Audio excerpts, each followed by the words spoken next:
For as many questions as I see online about Tesla vehicles and the Tesla ecosystem and the company in general as a whole, I see a lot of rumors and speculation and some misinformation that I thought really needed some clearing up. So today in this video, I'm here to break down and kind of bust some of the biggest Tesla myths, set the record straight, and kind of give you the information you need to know about some of the most important parts of Tesla and the company's vehicles, and kind of clear up some misconceptions and right some wrongs that have been making their way around YouTube, Reddit, and some other online communities.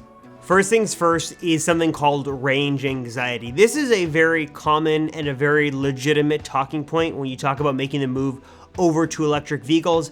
And I see this thrown around a lot, not only with the higher end models of Tesla and its vehicles, but also particularly in the lower end with the standard range and standard range plus. When you're talking about having 210, 220, or 250 miles of usable range at 100% of a battery charge, that starts to lead to some questions about what is an acceptable amount of range for daily commuting. Can I make my commute on a single charge of the battery? Can I do road trips? Am I able to drive comfortably without being super anxious and constantly looking at that little number on the screen of the estimated range I have left? There is a very legitimate concern and a very common concern that I will acknowledge, and I made videos on before that I'll link to up here and down below, specifically in the standard range plus.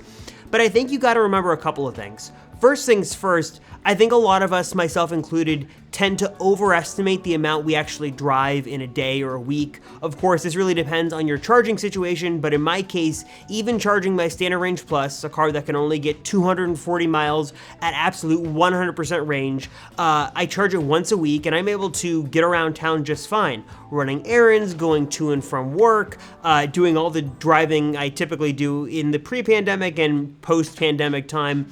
A charge once a week was perfectly fine for me and very adequate. I'm not a super big driver. I'm, out of the house maybe once or twice a day. Maybe I'm going to the market or going to work or something like that. Like, I'm not driving an insane amount, but a single charge of 200, 210 miles will give me enough to make it around comfortably throughout the week. So I think you gotta have to really do a lot of digging in how much you drive. Also, your charging situation, again, is going to be a big deal. If you can charge every day or every other day, then worrying about not having enough range is not really an issue because you're basically filling up your tank, so to speak, your kind of battery, not a virtual tank, but battery tank every day or every other day or however it might be, really will take that concern away as well. So it's not a huge deal. So kind of look and see your charging situation, look and see how much you're actually going to be driving. And then the other thing I would recommend is to switch the estimation from miles to percentage. And this is kind of a small little psychological thing, but I noticed it made a lot of a big change for me. When I think about like my phone, and when my phone's at 20%, 25%, 15%, 10%, I know that I don't need to run to the charger. I know that I need to be cautious that my phone's gonna die soon if I don't plug it in, but there is still plenty to get done on my phone with 10% remaining. The same is with the Tesla. Obviously, I need to be very, aware of where I am and if I'm close to a charger, but 10% doesn't mean 1%. It's not unusable. It's just a mental thing you have to kind of get used to. So I like percentage a little bit more than I do miles, something that I have found seems to help with my kind of mental range anxiety, and something I think will help you as well. Also, another point on this, if you are someone who likes to do a lot of road trips and you're worried about range and range anxiety, understand that the car is very conscious of the battery level it's at, your driving habits, where you're going, and if you are to use the built-in GPS navigation function to get to a destination in another state or hundreds of miles away per se, the car is going to know where you're going, the inclines, the declines, all that stuff, the conditions, and it will tell you the estimated range it thinks you will have at your destination, and also if you were to try to make that trip to the destination back to your origination point, basically. So if I'm going to and from my office, it'll show me, okay, here's what your charge is right now, here's what you'll be at the office, and here's what you'll be when you make that trip home. If I'm on a road trip, it'll tell me if I need to stop, where to supercharge, how long to supercharge. The car is very smart and is there to do everything in its technological power to lessen range anxiety as well. So use the tools at your disposal in the car. Use websites like a Better Route Planner or Better Trip Planner. I'll leave link down below. Lots of tools. Don't be scared. Range anxiety is something to think about, but is not a huge cause for concern. Another misconception is that you cannot try a Tesla before you buy it. And I know that I've talked before about how Tesla is not a traditional car dealership in the sense of the word. They do things a little bit differently. There is no negotiation. There isn't exactly a lot you can go and kick the tires and do a traditional test drive, so to speak. But Tesla does have showrooms and they do have specialists, and you can go to more and more locations around the world to test drive a car. And not only can you test drive different Tesla vehicles, but Tesla is very generous in the test driving process. They'll, in many cases I've heard, just kind of give you the key fob and let you go for a couple hours and cruise around. Try out Autopilot, try out the different features. If you want someone to kind of step-by-step walk you through how to do things, they're there and they're available to do that. But if you just want to take the car and give it a whirl for yourself, you're able to do that. You can also schedule something called an overnight test drive, which basically allows you to take one of the showroom cars home for the night, and as long as you have it, you know, pick it up at, I've heard, like 6 or 7 o'clock in the evening, bring it back by 8 or 9 in the morning before the store opens, and you can do what you want with it for the night. Get it in your driveway, see how everything measures, see what it's like to drive your commute to and from work, do some simulations. You have a lot of power and flexibility with that overnight test drive. I know everyone is not aware of that, but if you call your local Tesla showroom and you wanna, or your Tesla store, however there's different Tesla stores and all that stuff. Call them, say you want to schedule an overnight test drive. I've heard some fantastic stories, and I've heard that that has made a big difference for many people to go from thought and planning and maybe wanting to be in a Tesla or in the market for a Tesla in the future to kind of, that was the straw that broke the camel's back, that was the tipping point, and the overnight test drive just happened to do it for them. So you can try a Tesla before you buy. You don't have to buy it sight unseen. You just have to be creative on how you do it. Another one, the Standard Range and Standard Range Plus Teslas are just bad cars. They're cheap, you're missing a lot of features, the range sucks, they're not usable, they're just horrible cars. And I will say this, I disagree with that vehemently, and if you have watched any videos on my channel, specifically some of my bigger ones, you know that I strongly disagree and have argued actually in favor for the Standard Range Plus and why I think it is an excellent car, in fact why I think it's kind of the best Tesla you can buy right now. But to bring that all into a very compound summary, is an excellent car. I think that you're getting a lot of the best features that Tesla has to offer. You can take full advantage of the autonomy capabilities. You can even buy full self-driving if you wanted to take absolute most advantage of everything Tesla is currently working on right now with their cutting edge technology. You have the option to do that. You also have a pretty much full premium interior. You have a vegan leather interior. You have the nice massive 15-inch touchscreen. You get access to all of the different feature pack software updates, Sentry mode, Dashcam, all the built-in cameras and the hardware. The Standard Range and Standard Range Plus are quite frankly some of the best deals in the auto industry and cars in general you could take advantage of right now, and I think they are an excellent value and just keep getting better. They hold their value for resale very well. Excellent cars. Don't be afraid to go with a Standard or Standard Range Plus. Again, that range is going to depend on your driving habits. It's not as quick. It has a single motor instead of a dual motor.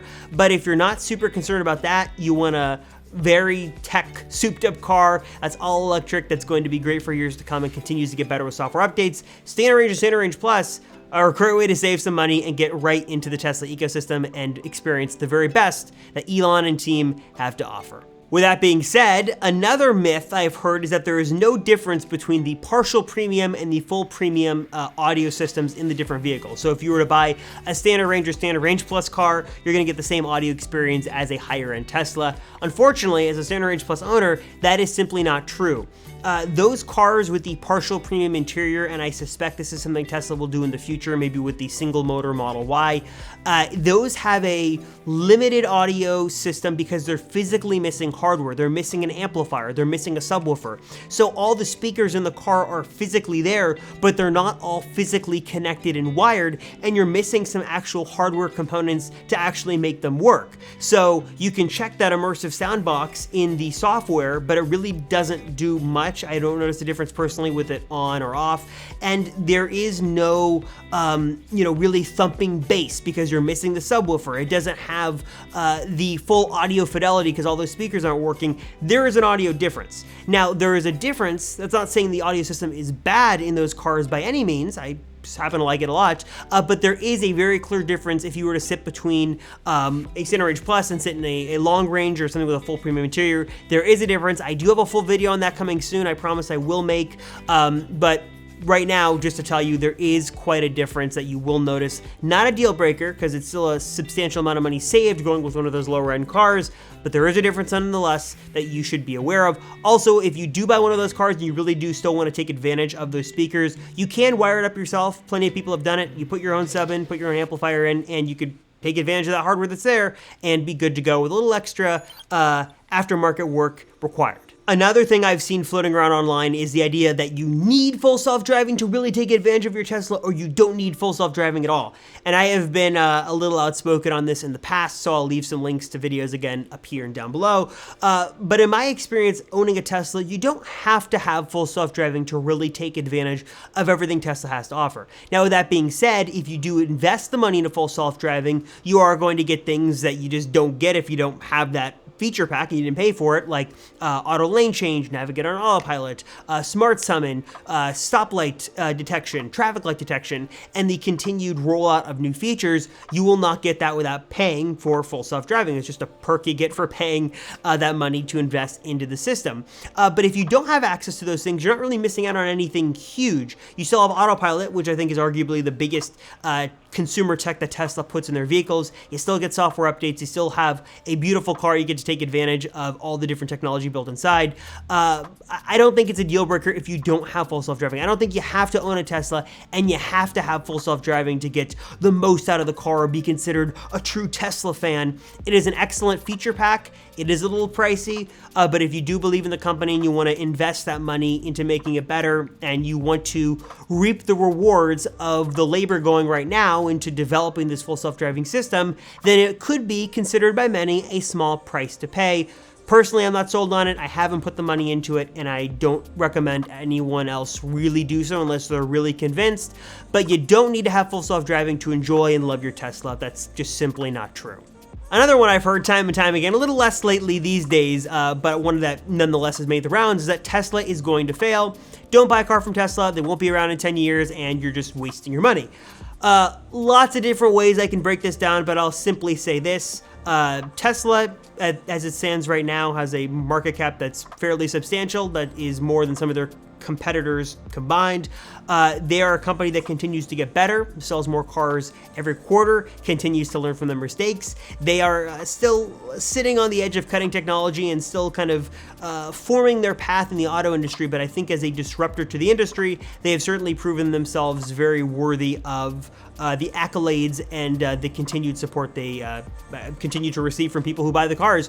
They have proven themselves a very worthy company of my money and others as well around the world. I don't think they're going to fail. I don't think that's a track record. I don't think they're going to disappear in the next 10 years. I think they're just going to continue to get bigger and larger over time. And I will say that if you're concerned about Tesla failing, that I would not be afraid of the car being worthless, because some company somewhere, whether it's a traditional automaker or a VC firm or some deep pocket company, will scoop up the company and their assets.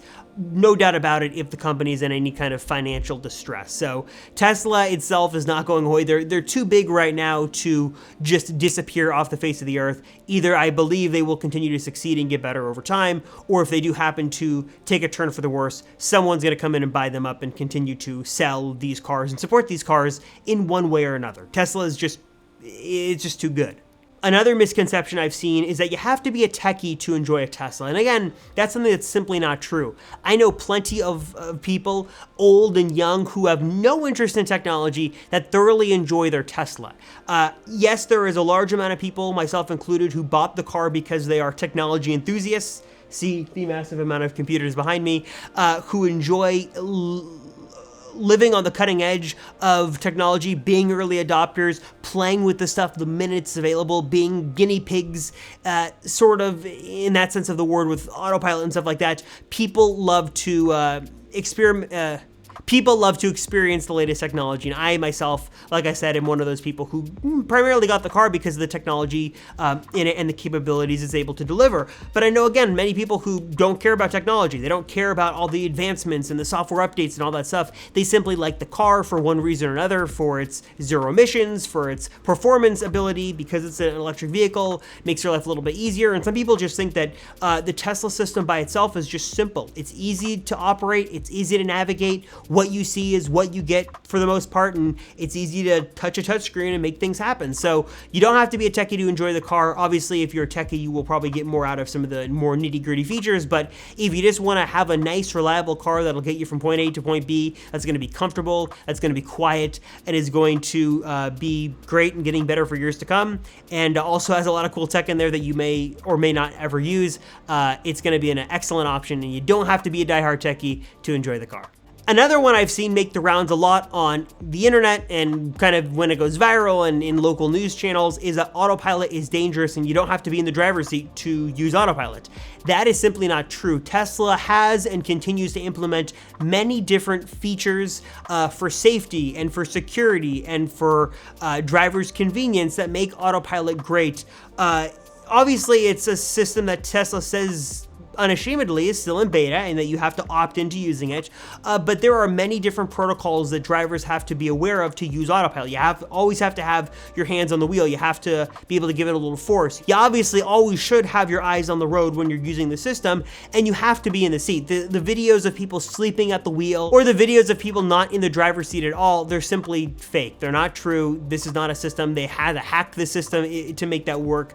Autopilot in itself is not inherently dangerous. It's not a system you shouldn't use, something you shouldn't trust. Obviously, there are ways that people bend the rules, not just in Tesla, but in many different aspects of technology and cars and different things. People get around certain restrictions, but all in all, Autopilot is a very safe, very reliable system that is there to make the driving experience better and is not there to put you in any sense of danger, as long as you, of course, keep your eyes on the road, hands on the wheel, feet ready to jump in, hit the brake, and take control. It's there to make things better, not there to make you more scared or make you at all not in control of the vehicle. And last but not least, final myth I've seen on Tesla is that there is nowhere to charge them. That is another fallacy that is simply not true. Download apps like PlugShare or EVgo. Check out all of the different charging stations around like ChargePoint. There are tons and more every day added of these third-party chargers that are excellent. You can, of course, take advantage of the Tesla supercharging network. They have urban chargers, they have their standard superchargers, they have destination chargers. Tesla has chargers all over the world, but there's also more and more of these public charging stations that you can go to and you can use the included adapter to plug in. I bet you that if you live in basically any city, check one of these apps, check your downtown area, by your movie theater, by your mall, by even your grocery store, there is a charging station somewhere near you that is not super far out of the way, and it's not impossible to charge your car when you're outside of the house. You don't have to be just at home to charge it. There are plenty of third-party charging stations around. They might not always be the fastest, but there are plenty of options out there to charge up your car. So those are some Tesla myths busted and some conspiracies and some falsehoods put to rest. What do you guys think? What are some things that you've heard from potential buyers or critics or skeptics or even some owners about Tesla that you just don't think are true, and some things that you've had to kind of battle some misinformation on the company and the cars in order to make sure that everybody knows the truth about Tesla? Leave those down below. Let me know what you guys have to say. As always, I appreciate you watching. Thank you so much. I'm Robert Rosenfeld, and I will see you in the next one.